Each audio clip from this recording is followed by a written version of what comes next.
வணக்கம் தோழா, நம்ம சேனலை சப்ஸ்கிரைப் பண்ணுங்கள்.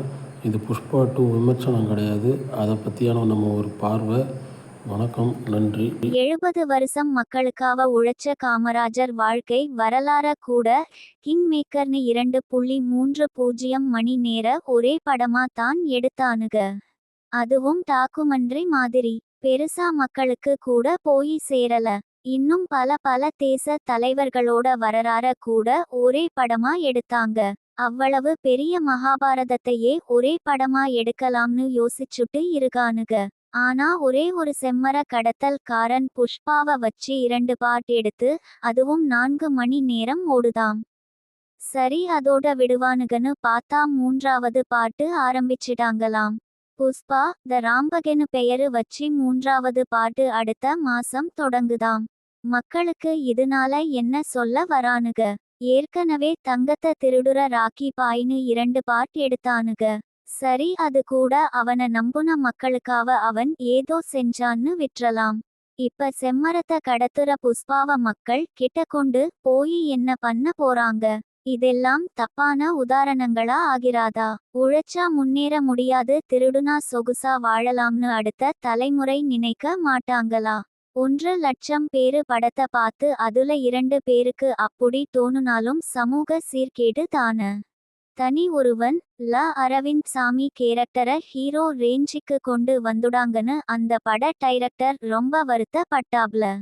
ஆனா இப்ப இருக்குற டைரக்டர்கள் தெரிஞ்சே அப்படி எடுக்குற மாதிரி தான் தெரியுது. முன்னாடிலாம் திருடன் ஹீரோவா எடுக்குற படங்கள பாத்தீங்கன்னா பெரிய கோடீஸ்வரன், அரசியல்வாதி கிட்ட ஹீரோ திருடுவான். அதை இல்லாத ஏழைகளுக்கு குடுப்பான். ராபின் ஹூட், மாஸ்க் ஆப் ஜோரோ முதல் நம்ம கமலோட குரு அர்ஜுனோட ஜென்டில் மேன் மாதிரி படங்கள் வரைக்கும்.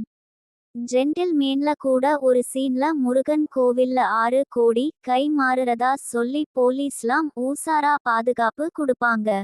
அப்ப அர்ஜுன் மைக்ல சொல்லுவாப்ல, இது மக்களோட பணம், இத நான் தொட மாட்டேன். தப்பா சம்பாதிச்ச பணக்காரன் அரசியல்வாதிகளோட பணத்தை தான் திருடுவேன்.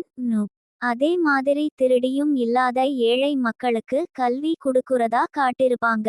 திருடுறது தப்பு தான், ஆனா நோக்கம் சரியா இருக்கணுங்கிற ரேஞ்சில அதுலாம் இருக்கும்.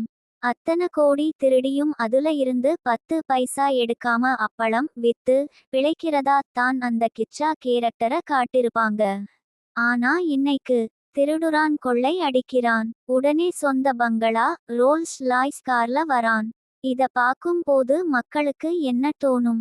நேர்மையா இருக்கவன் கூட ஒரு வாட்டி திருடி பாப்போம்னு நினைக்க ஆரம்பிச்சா சமூகத்தோட நிலைமை என்ன? உதாரணமா சொல்றேனே, அந்த படத்தை எடுத்த டைரக்டர் மற்றும் தயாரிப்பாளர்லாம் இருக்காங்களே, அவங்க வீட்டு டிரைவர், மேனேஜர், பிஇ அந்த படத்தை பார்த்துட்டு நாமளும் திருடுனா செட்டில் ஆகிரலாம்னு யோசிச்சா என்ன நடக்கும்? இதோட விபரீதத்தலாம் எப்ப புரிஞ்சிக்க போறாங்களோ தெரியல.